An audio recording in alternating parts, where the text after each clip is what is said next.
I've never understood the concept of being too old for fairy tales, just like I've never understood the concept of too many books, too many decorative mugs, too many Star Wars posters. Is there even such a thing? But the concept of being too old for fairy tales is a sentiment that begins one of my favorite fantasy novels of all time. My dear Lucy, I wrote this story for you, but when I began it I had not yet realized that girls grow quicker than books. As a result, you are already too old for fairy tales, and by the time it is printed and bound you will be older still. But someday you will be old enough to start reading fairy tales again. You can then take it down from some upper shelf, dust it, and tell me what you think of it. I shall probably be too deaf to hear and too old to understand a word you say, but I shall still be your affectionate godfather, C.S. Lewis. Those of you already familiar with the Chronicles of Narnia will be thinking one of two things. Good for Nemo, starting on the real first book. What the hey, Nemo? Who starts a conversation about a series by talking about the second book? In my own personal experience, there's a lot of debate going on about what order the Chronicles of Narnia should be read in. The first published out of the Chronicles of Narnia books was the one I'm talking about currently, The Lion, the Witch, and the Wardrobe.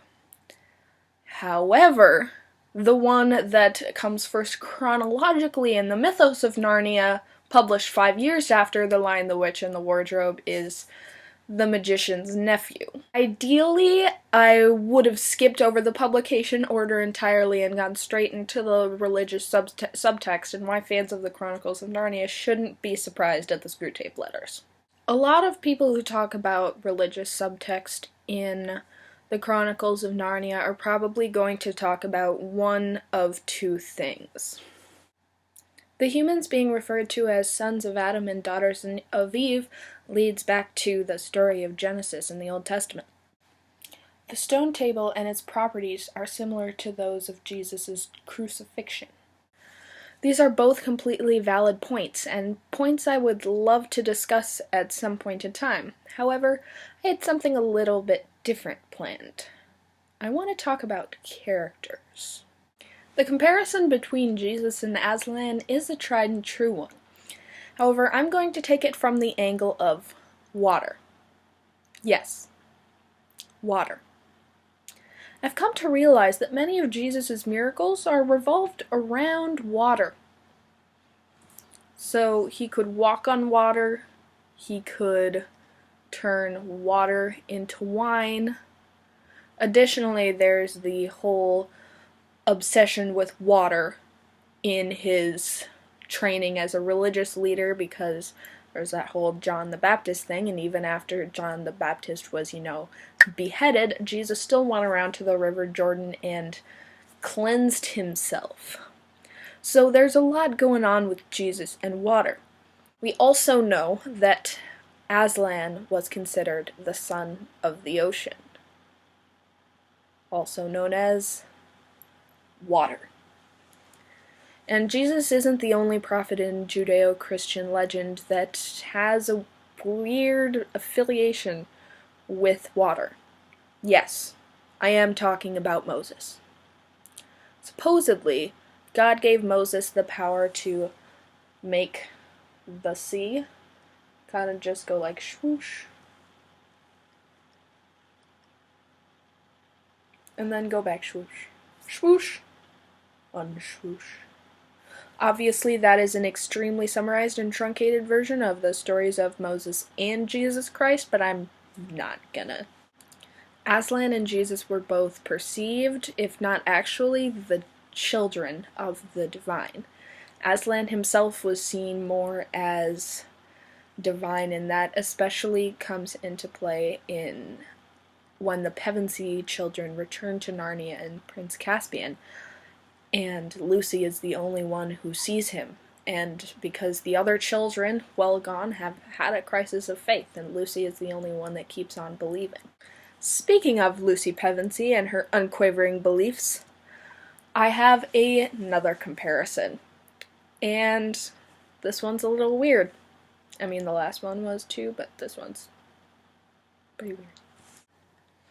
Abraham was a biblical character who kind of represented pure faith and what the embodiment of faith and trust in God should be. Now, apparently, in biblical terms, faith in your God means if your God walks up to you and says, "Hey, Abraham, you know what you should do?" "What is it that I should do, God?" "You should take this baby, by the way, it's yours, his name is Isaac, and you should take him up to this mountain." "What do I do with Isaac once I'm on the mountain?" "You're gonna kill him." Now, Abraham, being the thoroughly nice and faithful guy that he was, took his only son up to the mountain, fully intending to murder him in cold blood. "Wait, no, don't do that." "God, you told me to kill him." As it turns out, God was just messing with Abraham and wanted to see if he would actually kill his only son. I'm not saying Lucy Pevensey would kill a baby if Aslan told her to. At least I hope not. However, Abraham and Lucy Pevensey both have one defining feature in common: their unwavering faith and trust in God. This final comparison will be my favorite out of all the three I will do in this video, and I hope that at least someone, well, first that someone was watching this in the first place, and second of all, that throughout this whole video they were just going, "Please talk about the White Witch, please talk about the White Witch, please talk about the White Witch." I'm gonna talk about the White Witch. Humans are important in the Narnian universe because they have dominion over magical creatures and all animals, whether or not they talk or don't talk. So it's very important to know that Jadis the White Witch wasn't human, which was one of the claims she made in order to instigate her false rule over all of Narnia. To emphasize the power that humans have, C.S. Lewis uses some very particular phrases to describe them, those being sons of Adam and daughters of Eve. This goes back to, of course, the story of Genesis. For those of you like me who aren't Christian, I'll give you the truncated version of Genesis. God makes the world in 5 days and rests on the 6th. He makes all the animals and the Garden of Eden, but he needs somebody to populate the earth, so he invents the humans. Now he wants to make the humans out of dirt for some unbeknownst reason, so he crafts 2 humans, a man and a woman, out of dirt. The first human is a man, and his name is Adam. The second human is a woman, and her name is Lilith. Now, God says to Adam and Lilith, "Now go populate the earth," and Adam is like, "Okay," and Lilith is like, "You know, gross, he's basically my brother." So then God was like, "Okay, out." So God needed to make a new woman to replace Lilith, and God knew that he couldn't make the woman out of dirt. So he took one of Adam's ribs to use to make the new human. And he did. Then we started to run into some problems.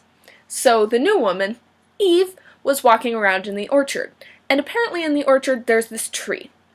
This forbidden fruit tree. And there's a snake in that tree, and the snake says, "Hey, eat this apple. It's really chill. It will give you knowledge and power and other cool stuff." But God said not to eat it. "Well, just eat it. Why don't ya?" So then Eve takes the apple, bites into the apple, shares it with Adam, and then they both realize that they're naked and cover themselves up. So then God comes back in and is like, "Why are you guys covering your naked spots?" And they're like, "'Cause we're naked." And he's like, "Who told you that? Who told you you were naked?" And then he finds out about the apple, gets really upset, and casts Adam and Eve out of the garden, dooming mankind for all eternity. C.S. Lewis used these phrases because, as humans, in Christian legend, Adam and Eve are what give us our mortality, our humanity, our human flaws, most of all, especially women, apparently. The story of the forbidden fruit also comes up multiple times in the mythos of Narnia, all the way from the magician's nephew to, I think, the silver chair, at least. So I think what we should all take away from this video is that if you go into the Screwtape Letters expecting a fantasy novel, you will get an epistolary between a demon and his nephew, and you should not be surprised.